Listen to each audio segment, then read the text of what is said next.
Bonjour à toutes et à tous, j'espère vous retrouver en pleine forme. Dans cette séance, je vais partager avec vous, chers étudiants et étudiantes, un sujet concernant la dynamique newtonienne. Donc ça parle bien sûr de comment il faut bien sûr appliquer cette deuxième loi qui est une loi très intéressante pour trouver les équations horaires et parfois l'équation de la trajectoire. Donc pour ne pas parler assez trop de gens que je vais vous lire, bien sûr vous avez la vidéo entre vos mains, vous essayez de stopper la vidéo et la lire le sujet et après vous allez répondre aux questions posées. Donc l'étude du mouvement des solides dans le champ de pesanteur uniforme permet de déterminer les caractéristiques caractéristiques de ces mouvements. Donc l'objectif de cette partie de l'exercice est d'étudier le mouvement d'une balle dans le champ de pesanteur uniforme. Donc on lance verticalement vers le haut avec une vitesse V0 à un instant choisi comme origine de date une balle de masse M située, bien sûr, un point A situé à une hauteur H du sol. Voilà. On étudie le mouvement du centre G de la balle dans un référentiel terrestre considéré galiléen. On repère la position de G dans le repère OK. Voilà. On néglige bien sûr les frottements et la poussée d'Archimède.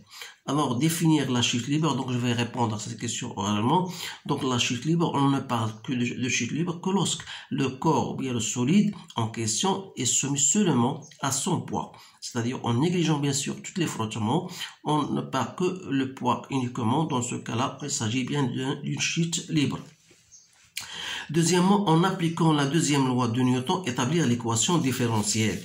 Alors là, pour trouver l'équation différentielle, vous appliquez la loi de Newton. Qu'est-ce que vous dit ça, la loi de Newton? Il vous dit tout simplement que la somme des forces appliquées sur un solide quelconque égale à MA. A, c'est quoi? C'est l'accélération du centre de G, centre de gravité. C'est-à-dire que, puisque le solide est en chute libre, donc il n'existe que seulement sa force P, son poids, donc égale à MA G. Donc, vous allez projeter cette relation, bien sûr, dans le repère OK, bien sûr, OIK, bien sûr, en particulier sur l'axe OZ.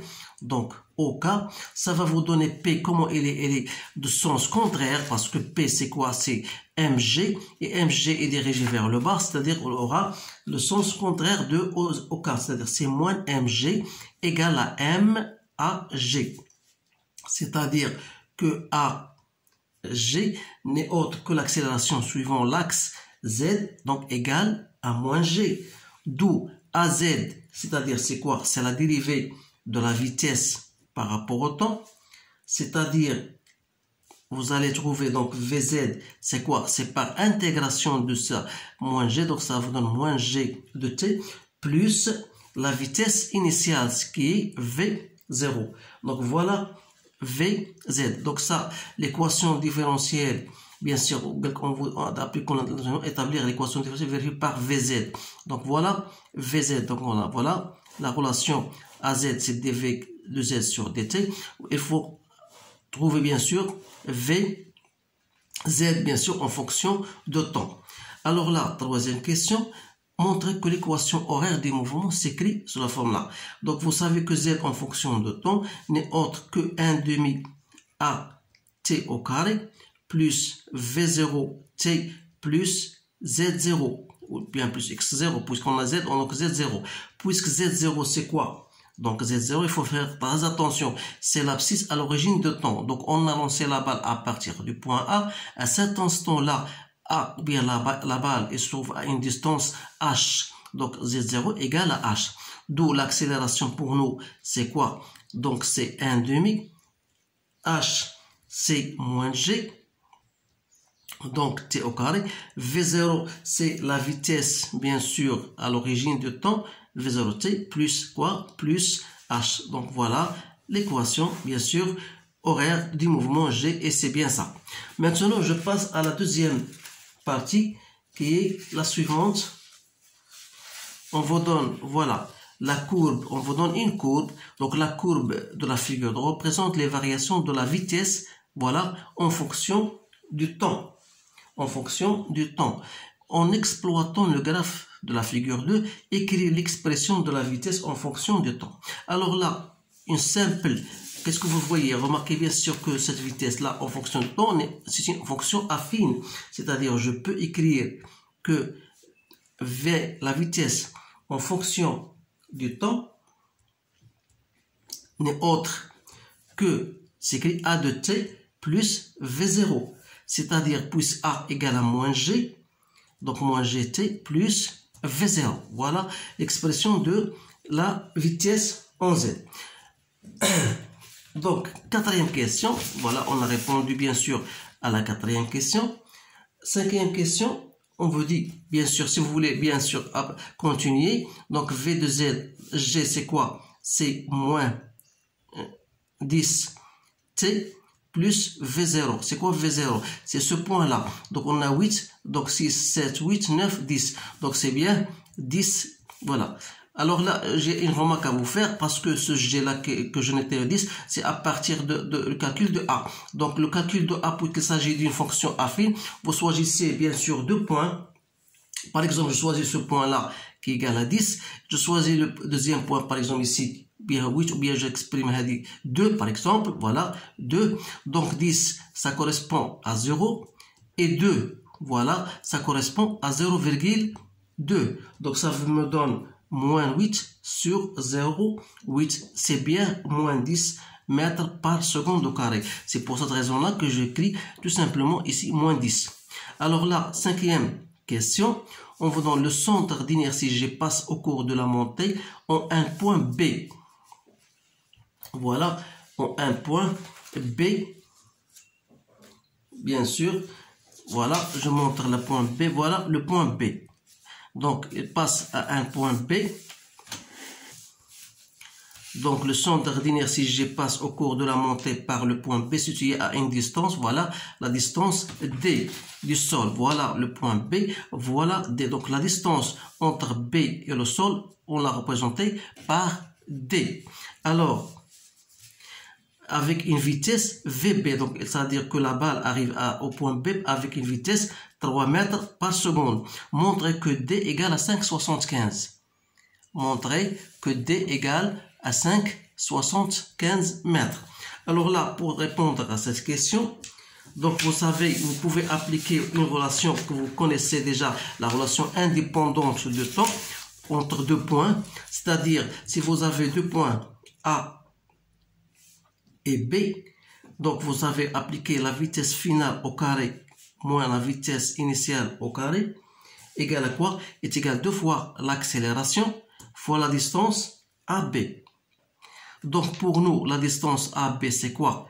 La distance AB, c'est cette distance-là, de A à B, c'est-à-dire c'est D moins H.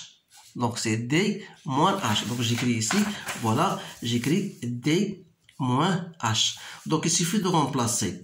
Donc vous avez donc D moins H, donc il n'est autre que VB au carré moins VA au carré sur 2A. C'est-à-dire que D aura égal à VB au carré moins VA au carré sur 2A moins B plus H. Donc c'est 9 parce que VB égale 3. VA c'était égal à 10.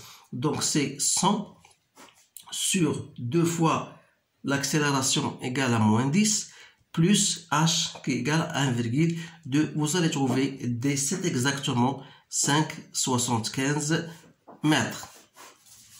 C'est bien ça. Maintenant, voilà la dernière question qui est un peu difficile.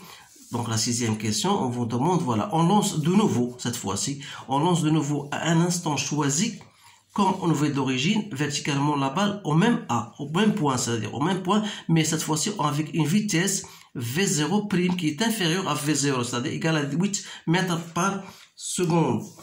Donc le centre d'inertie de la balle initiale atteint-il le point B?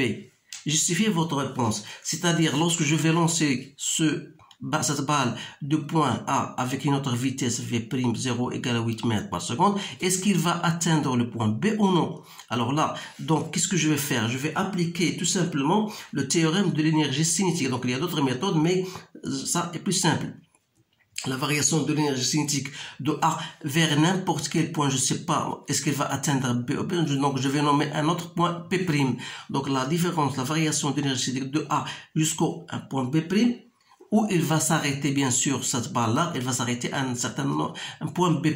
Donc la vitesse en P' sera égale à 0, c'est-à-dire on aura 1 demi mv B' au carré moins 1 demi mva au carré. Donc, ça égale à 0. Donc, la variation de l'énergie cinétique n'est autre que le travail de toutes les forces qui s'appliquent. Donc, c'est le travail du poids seulement de A vers B'. C'est-à-dire, c'est mg ZA moins Z B'. Donc, qu'est-ce qu'il reste? Donc, il reste 1 moins 1 demi mva au carré. C'est-à-dire, VA, c'est quoi? C'est V0. On a noté V0 au carré égale à quoi? Égale au travail du poids. Donc c'est moins mg parce que ZA est inférieur à Z'. Donc ZA c'est la latitude que j'appelle, cette fois-ci j'appelle H'. Donc je dois chercher, moi, le but c'est de chercher cette H' là. Donc H' n'est autre que V0. Ça c'est notre vitesse, on a dit V0' au carré sur 2G. Donc V0 est égal à 8, donc fois 8 ça fait 64 que je divise par 20. Donc c'est 3,2 mètres. Donc cette altitude H', voilà, la balle va sauter, bien va monter de ce point là jusqu'au B' d'une altitude H'. Alors pour savoir si cette balle va atteindre B, je dois calculer est-ce qu'il va atteindre cette distance D. Alors cette distance H', je l'ajoute à la distance H d'abord. Donc vous remarquez bien sûr que H plus H', c'est quoi? Donc c'est 3,2 plus H, c'est 1,2, donc c'est 4,4 mètres. C'est-à-dire que cette altitude H plus H' toujours reste inférieure à D. C'est-à-dire que la balle ne va pas attaquer, bien sûr, ne va pas atteindre le point B. Voilà la réponse à cette question. Donc je vois que c'est une question assez difficile, mais il suffit tout simplement de bien réfléchir et vous appliquer ce qu'on appelle le théorème de l'énergie cinétique pour répondre à cette question-là.